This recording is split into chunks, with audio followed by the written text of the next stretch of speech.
వాణిజ్య పన్నుల శాఖ 2025-26 ఆర్థిక సంవత్సరంలో నిర్దేశించిన లక్ష్యాలను సులభంగా సాధించేందుకు కొత్త తరహాలో ముందుకు వెళ్లాలని నిర్ణయించింది. ప్రతి సర్కిల్కు లక్ష్యాలను నిర్దేశించి నెల నెలా అవి సాధిస్తున్న తీరును పర్యవేక్షించేందుకు ప్రత్యేక యంత్రాంగాన్ని ఏర్పాటు చేయనుంది. 17 ప్రధాన అంశాలపై సమీక్ష నిర్వహించిన వాణిజ్య పన్నుల శాఖ కమిషనర్ హరిత వ్యాపార లావాదేవీలపై నిఘా పెంచడం, పన్ను ఎగవేతదారులకు చెందిన సమాచారం అందించే వారి వివరాలు గోప్యంగా ఉంచడంతో పాటు ప్రోత్సాహక బహుమతులు ఇవ్వాలని నిర్ణయించారు.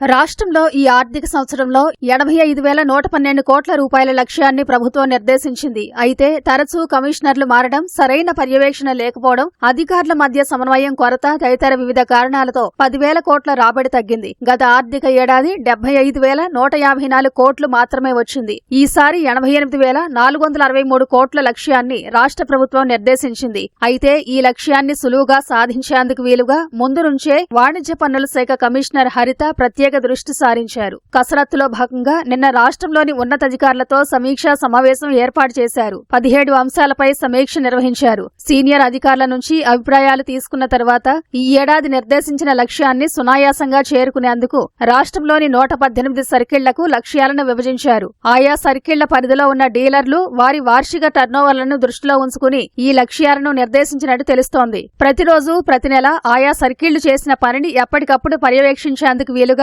ప్రత్యేకంగా డాష్ బోర్డు ఏర్పాటు చేసి అందులో పొందుపరిచేటట్లు చర్యలు తీసుకుంటున్నట్లు వాణిజ్య పన్నుల శాఖ కమిషనర్ హరిత తెలిపారు. అదేవిధంగా ఎక్కువ వ్యాపారం చేసే డీలర్ల వ్యాపార లావాదేవీల కదలికలపై నిఘా పెట్టడంతో పాటు వారు రిటర్నులు సకాలంలో వేసేట్లు పర్యవేక్షించాలని డివిజనల్ అధికారులను ఆదేశించారు. వ్యాపార సంస్థలపై అనవసరంగా సోదాలు నిర్వహించరాదని, ఎవరైనా అక్రమాలకు పాల్పడుతున్నట్లు కానీ అనుమానాస్పద పరిస్థితులు ఏమైనా ఉన్నట్లు గుర్తిస్తే అలాంటి సంస్థలపై సోదాలు కానీ ఆడిట్లు కానీ నిర్వహించాలని స్పష్టం చేశారు. దాదాపు 1000 వ్యాపార సంస్థలను ఆడిట్ చేసేందుకు అనుమతించిన కమిషనర్ హరిత 1000 కోట్లు టార్గెట్ పెట్టుకున్నట్టు తెలియజేశారు.